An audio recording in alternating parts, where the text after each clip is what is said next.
प्रिय भाइयों और बहनों, आज हम पढ़ेंगे और समझेंगे भजन संहिता 7। ये दाऊद की प्रार्थना है जब वह झूठे आरोपों और शत्रुओं की साजिशों से घिरा हुआ था। इस भजन में दाऊद परमेश्वर से न्याय और धर्म की पुकार करता है। भजन संहिता 7, 1 से 2। हे यहोवा मेरे परमेश्वर, मैं तुझ में शरण लेता हूँ। मुझको मेरे सब सताने वालों से बचा और छुड़ा ले। ऐसा ना हो कि वे सिंह के समान मुझे फाड़ डालें और मुझे बिना छुड़ाने वाले के टुकड़े टुकड़े कर डालें। दाऊद सबसे पहले अपने शत्रुओं से अधिक परमेश्वर पर ध्यान देता है। वह स्वीकार करता है कि यहोवा ही उसकी शरण है।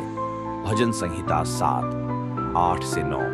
यहोवा लोगों का न्याय करेगा। हे यहोवा, मेरी धार्मिकता और मेरी सच्चाई के अनुसार मेरा न्याय कर। दुष्टों की बुराई का अंत हो, परंतु धर्मी को स्थिर कर, क्योंकि तू हे धर्मी परमेश्वर मन और हृदय को जांचता है। दाऊद जानता है कि परमेश्वर का न्याय निष्पक्ष है। वह मन और हृदय की गहराई को परखता है, इसलिए वह अपने न्याय को परमेश्वर के हाथों में सौंपता है। भजन संहिता 7, 10। मेरा ढाल परमेश्वर है जो खरे मन वालों का उद्धार करता है। यहाँ दाऊद विश्वास की घोषणा करता है, परमेश्वर उसका रक्षक और उद्धार करता है। भजन संहिता 7, 11। परमेश्वर धर्मी न्यायी है और वह हर दिन दुष्टों पर क्रोध करता है। यह हमें सिखाता है कि परमेश्वर केवल प्रेम ही नहीं बल्कि धर्मी न्याय भी है।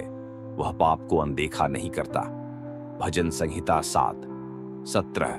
मैं यहोवा का धन्यवाद करूंगा क्योंकि वह धर्मी है, और मैं यहोवा परम प्रधान के नाम का भजन गाऊंगा।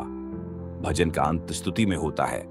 दाऊद सिखाता है कि परिस्थिति चाहे जैसी भी हो, अंत में हमें परमेश्वर की स्तुति करनी चाहिए। आत्मिक शिक्षा जब झूठे आरोप लगें तब आत्मरक्षा नहीं, परमेश्वर पर भरोसा करें। परमेश्वर हृदय और मन को जांचता है, इसलिए हमें शुद्ध और सच्चा रहना है। परमेश्वर धर्मी न्यायी है, वह समय पर न्याय करता है। हर स्थिति में धन्यवाद देना सीखें। भजन संहिता 7 हमें याद दिलाता है कि परमेश्वर धर्मी न्यायी है। वह हमारे शत्रुओं को देखता है, हमारे आंसुओं को सुनता है और अपने समय में न्याय लाता है। इसलिए भाइयों और बहनों, हर कठिन परिस्थिति में उसकी शरण लो और उसके नाम का धन्यवाद करो।